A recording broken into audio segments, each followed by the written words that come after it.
Here is part 2 of my video walkthrough for the Legend of Zelda, and we have just reached Sasarasha's house.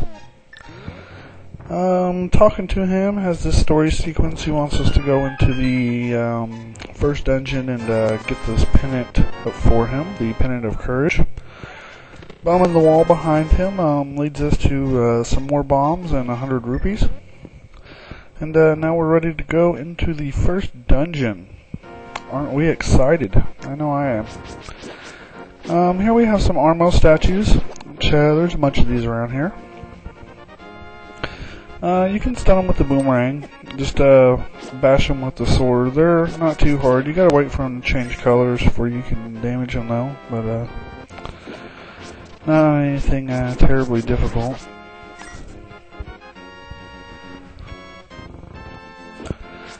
Gonna work our way through these ruins. It's always easier to get out than to get in, it seems like. So we're kind of having to take the long way, just because it's the only way. One last statue here, and we got a soldier up the stairs. Which, good old boomerang. Keeps stuff good and stunned. And here we are. The first dungeon, the Palace of Darkness. Well, actually I think it's I don't remember the name of this one. It don't matter. Just pick up the barrel, flip the switch there. Got another switch here to open the door. Then here we got the cannonball room or something. I don't know. Just try to dodge the little balls. Over to the right here, we got some treasure. 100 rupees. Hard to beat that. We're up to almost 500 rupees now. It's not bad. Definitely got more money than Link's ever had before. Heading to the right here, got another switch. If we hit the left leads further into the dungeon, but the right here leads to the map. Kind of step off the beaten path. Here we got some more barrels. Switch in the middle of the room. That's a bubble enemy, which we've ran across in the other two Zelda games. Just like always, it drains life and magic.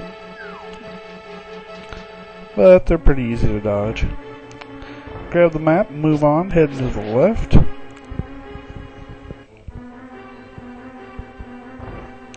And working our way to the left again.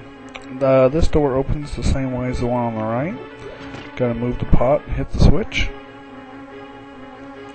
Got some more skeletons here. These guys are annoying, but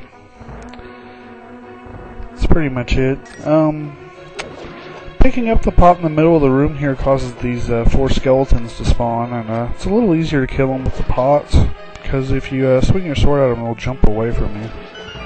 So it makes them a little tricky to kill sometimes. Head north out of that room leads to a treasure chest with the compass in it. So now we got the dungeon map and the compass. Moving on. Heading to the right, we enter the room that has the dungeon treasure. But in order to open the chest up, we must get the big key, which we don't have yet. If we jump off into these pots here, there's a couple fairies. If you use your bug catching net, you can catch them and put them in our little bottles. Now, it may seem kind of mean to capture the fairies in the bottles, but they're like your get out of death free cards. If you happen to die, the fairy will come out of the bottle and resurrect you, giving you 6 hearts. So I like to try to always keep one around, just in case.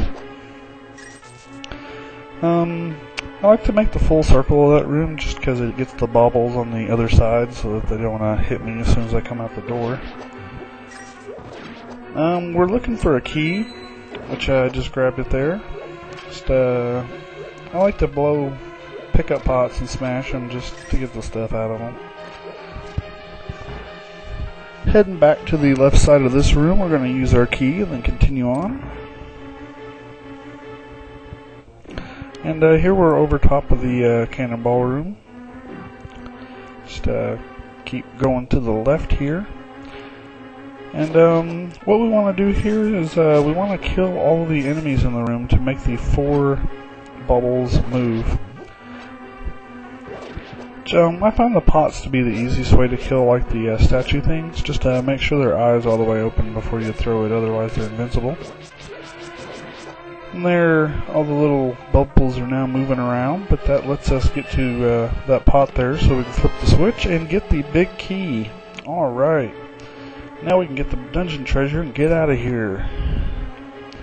The big key, on top of getting the dungeon treasure, is also necessary to enter the boss's room. So, it's one of those things that we just have to get.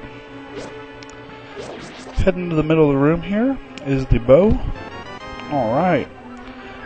Now, when you grab the bow, it makes these skeleton things drop, which throw their heads. If you just get out of there, there's no reason really messing with all of it.